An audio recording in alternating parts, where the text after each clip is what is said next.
pokoknya memikat sekali pengen kita minum. Nah jadi itu saya pengen kayak mau dimasukin gitu.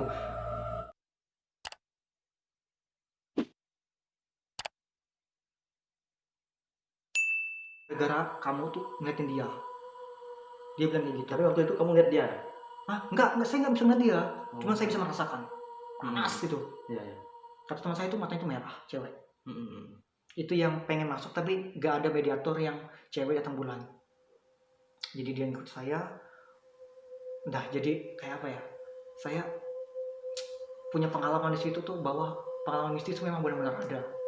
Jadi kami itu saya terus ikut sama mereka, ikut penelusuran malam itu. Banyak kejadian-kejadian mistis yang saya alami. Nah, saya kan ikut perguruan. Ya. Nah, jadi pas ikut perguruan tuh pasti ada kodamnya. Ada kayak pelindung gitu. Nah, itu pas kami di bawah itu rumah betang Barito Selatan, Barsel. Itu dekat di jalan Tilung. Iya. Di jalan Tilung di Pangkaraya. Jadi saya sama teman-teman saya ke sana naik motor masing-masing. Kami itu orang 8 kami itu mediator 3 lagi. Itu ada teman saya yang beda perguruan. Jadi kan itu saya belajar ke dia cara buka biar masukin orang kayak apa, tutup orang lagi biar keluar lagi itu benangnya apa. Jadi saya mediator lagi. Itu yang kodam saya itu menolak. Jadi dia yang masuk. Itu saya memberontak. Orang 7 tuh teman saya tuh yang nangkap saya tuh setengah mati. Nangkap kamu? Iya, nangkap saya, pengen ngeluarin tuh. Habis saya pukulin. Saya nggak tahu kenapa bisa mukul gitu. Tapi kamu terasa enggak? Enggak terasa. Pas kamu sudah sadar enggak? Pas sadar tuh teman saya tuh marah-marah. Kamu nih kenapa mukul-mukul aku jangan ini katanya. Ya udah katanya. Kamu gak usah mediator, nanti kamu masuk lagi sebentar kayak benda apa itu jarang. Memang nakal tuh jarangnya. Nah, jadi saya tidak ikut. Jadi saya ikut melihat aja. Kayak cuma memagar-magari mereka, kayak membuka tutup aja. Nah itu jadi kan rumah betang itu kan lama nggak dipakai karena memang kondisi betangnya itu sudah bolong-bolong. Ya, ada masuk lah kalian tuh. Masuk dalam betangnya? Enggak, kami di bawah rumah betang itu. Saya menyalakan api. Nah itu teman saya masuk itu kayak penunggu memang rumah betang itu. Katanya tuh tinggi besar orangnya, hitam, matanya merah. Dia masuk sama teman saya. Dia nanya, kenapa kalian ganggu sini? Katanya, kami nggak ganggu teman kami. Dia pakai bahasa itu Manyang. Bahasa Manyang. Saya nggak ngerti bahasa mereka. Cuman diterjemahkan apa teman saya. Kalian ngelakuin ganggu di sini jarang. Kami nggak ganggu, kami cuma cari informasi aja. Informasi apa?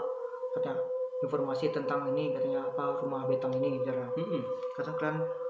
Katanya kami tidak suka kehadiran kalian. Iya. Kami tidak suka kehadiran kalian katanya. Jadi dia marah, kayak menggeram. Tapi menggeram tuh dari atas kedengaran. Jadi kayak ada dua suara. Yang teman saya menggeram, dia menggeram dari atas juga. Teman kamu menggeram? Menggeram sudah dirasuki setan lah? Iya. Pokoknya bunyi tuh nyaring banget, mendenging telinga kami. Nah itu dia minta pas kami mengeluarin dia tuh mintanya macam-macam. Ayam lah. Tumbal. Ayamnya itu tertentu lah. Ayamnya? Iya, katanya tuh ayam hitam, pokoknya ayam hitam. Iya, ayam hitam. Nah, jadi kami nggak mampu, kami kasih telur. Ayam kampung. Jadi itu telur tuh dimakan mentah-mentah tuh. Jadi percaya nggak percaya itu pokoknya teman saya makan. Habis itu dia keluar. Kami pulang dengan informasi yang nggak dapat itu, karena kami memang kayak kurang persiapan. Jadi kami itu besoknya lagi kami penelusuran lagi pada malam Jumatnya, penelusuran di Unkrit, di gedung Unkrit yang lama yang nggak terpakai. Nah jadi kami berangkat jam 12. Itu kami cuma bawa kopi hitam, bawa kayu gaharu, terus kayu gaharu sama beras kuning atau beras apaan? Beras kuning. Itu kami bertujuh orang. Itu teman saya tuh banyak Manyang orangnya. Banyak Manyang. Kami cari informasi di situ, kenapa nggak jadi gedung ini, kenapa nggak jadi. Nah itu kami lama nungguin mereka tuh biar berkumpul dulu. Iya. Itu momennya paling ngeri menurut saya paling mistis, paling ngeri di situ. Karena apa? Itu tuh yang di belakang gedungnya itu, di belakang gedung itu tuh memang jalan mereka, jalan kayak apa? Tempat mereka transportasi ya, mereka. jalan mereka. Nah, itu pas kejadiannya kejadian tenggelamnya kapal itu yang di danau itu Sebangau, yang dari mana ya, mau datangnya itu ratu dari Belanda. Itu Di Sebangau tuh ada danau kan? ada danau Sebangau yang sungai Sebangau tuh. Iya. Nah itu kejadian tuh karena tabrakan kapal. Kami tuh cari informasi di situ juga, mencari kenapa bisa tabrakan ini. Ada ke situ berarti? Itu kan iya. Nah jadi ada yang masuk kan, cewek dia, memang cewek Di Sebangau tuh? Nah, bukan yang masukin tuh. Oh. Memang tembus jalur Sebangau juga. Iya. Jadi dia cerita itu memang Tuhan yang berkehendak, bukan kejahatan kami. Memang waktu mereka meninggal. Mereka mau meninggal. Nah, waktunya memang udah ajal mereka di situ. Oh. Bukan karena hal apapun itu, bukan karena dia jahili gitu. Iya. Nah, jadi ada yang satu memang gak suka sama kami, memang penunggu situ. Dia itu memang udah lama katanya di situ. Dia pakai bahasa Ngaju, dia Ngaju pokoknya. Aku je tempo kang itu aja. Eweh ketun gitu. Katanya aku yang penetua di sini katanya. Siapa kalian? Kami ini katanya sesama orang Dayak ya kita lah aja. Kami ini temanmu kah? Temanku. Ya, kami nggak ada bermaksud untuk mengganggu. Iya. Apalagi mau di tempat ini, katanya kami cuma ingin mencari informasi.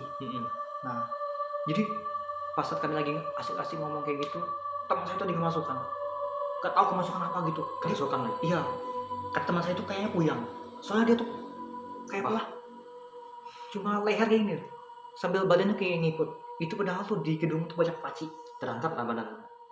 Kayak jinjit itu lari jinjit. Dia mutar-mutar itu. Wih, bener sumpah ini. Jadi dia keliling-keliling gedung itu 3 kali pokoknya saya kesana. Nah, dia mengangkat leher kayak gini, kayak berasa dia tuh kayak cuma kepalanya aja terbang gitu. Iya. Nah, itu pepaci itu nggak tembus di kakinya tuh. Itu kaca. Kaca. Kaca. Banyak kaca padahal situ, banyak kaca bekas minuman keras gitu. Nah, jadi itu kami nangkapin rame-rame. Pas udah tangkap kami keluarin. Jadi temanku lagi ada yang nggak masuk kan, itu yang mau masuk, yang penguasa yang di situ, yang tadi bilang dia pengen itu menyampaikan sesuatu, itu dia makan paci, beling tuh dimakan yang beling itu. Saya itu sampai merinding, kenapa ini dia pula bisa sampai kayak gini teman saya. Nah jadi dia itu katanya nanya, tujuan kalian di sini nih ngapain, jalan lah pakai bahasa Dayak gitu. Kami ini cuma cek informasi aja gitu, yang kecelakaan Sebangau segala, kenapa ini gedung nggak jadi. Iya. Nah jadi dia cerita gedung jadi ini memang kayak apa ya, memang nggak tahu juga sih katanya. Saya juga datang ke sini katanya karena memang tidak ditempati lagi katanya. Nah jadi pasti di saat itu dia itu kayak mengamuk, pengen minta tumbal darah manusia. Kami nggak sanggup. Kata kami pokoknya tawar biar bisa keluar nih. Nggak mau keluar itu. Saya setengah mati di dalam badan teman. Iya. Katanya. Jadi kata teman saya, ini harus dikasih apa lah. Kata kami pas kami tawar, akhirnya dia cuma mau telur ayam kampung juga. 3 biji. Jadi sudah dapat kami. Jadi kami bingung, kami nggak bawa telur. Nggak bawa telur kan, jadi kami beli di telurnya untung ada warung yang buka di depan, padahal itu sudah mau jam 1-an. Nah kami beli sama teman saya, kami kasih. Nah dia kayak jam sejenak, dia bilang jangan ikut campurin belakang katanya. Itu yang belakang itu mau masuk lagi katanya teman-teman kalian. Katanya aku penguasa sini katanya, patuhi aku aja. Jadi yang itu nggak masuk. Banyak, aku sudah ngerasa tuh yang di belakang dia nih pengen nyerang kami semua. Iya. Banyak itu yang lihat kami tuh. Cuman memang nggak berbentukan, cuman bisa dirasakan. Jadi dia makan itu satu buat kami, dia pecahkan, dia suruh kami minum sedikit-sedikit. dia kepala kami kayak gini, dia langsung keluar. Itu teman saya langsung muntah darah, papaci dia keluar lagi dari mulutnya, papaci. Kacau tuh. Iya. Nah, jadi pas di situ kayak apalah, saya tuh memutuskan apalah, hal mistis kayak gini nih ada nyata gitu lah. Nah, saya rasa teman saya tuh percaya nggak percaya aja, memang kita nih hidup berdampingan dengan mereka. Kayak kamu tuh misalnya kamu tidur aja, mereka aja bisa ikut tidur. Ya. Nah, cuman mereka kayak terhalang dimensi juga gitu. Kenapa mereka bisa masuk? Karena kita mengizinkan mereka masuk. Seperti itu. Bisa waktu sebelum kamu ikut apa namanya? Pencak silat perguruan. Ya perguruan tuh sebelum itu pernah nggak kamu yang lihat yang segala hal-hal mistis tuh yang kamu rasakan itu? Kalau melihat itu tuh cuma sekali pasti buka. Tapi merasakan tuh sensitif sekali. Saya tuh sebelum ikut perguruan tuh sama sekarang tuh beda sekali. Sampai sekarang pun saya sensitif sekali bisa merasakan seperti itu. Cuma tidak bisa melihat. Cuma bisa merasakan. Seperti itu. Selain dari itu masih ada lagi cerita lain? Mungkin cuma segitu aja. Nanti kalau ada cerita yang menarik lagi saya akan ceritakan. Ya, itu guys ya. Nah, jadi kalau teman-teman semua punya cerita horor yang lebih seram yang ini yang pernah saya dengar, karena saya nggak pernah ikut yang hal-hal seperti itu, dan saya juga nggak pernah melihat atau merasakan. Nah, jadi walaupun saya mendengar seperti ini, ya ada rasa-rasa seram-seram juga karena tengah malam gini ya, tengah malam ini. Nah, jadi teman-teman semua, mungkin sampai di sini cerita kita, dan jangan lupa untuk follow IG-nya, Instagram dia, siapa namanya? @putrasandi. @putrasandi. W belakangnya. Kemudian dia juga punya channel YouTube, namanya Sandi. SANDY. Nah, channel YouTube-nya Sandi, nanti saya kasih di link di deskripsinya. Oke, sekian dari kami. Sampai jumpa di video-video lainnya. Jangan lupa like dan subscribe, komen pastinya ya, dan share ke teman-teman semua.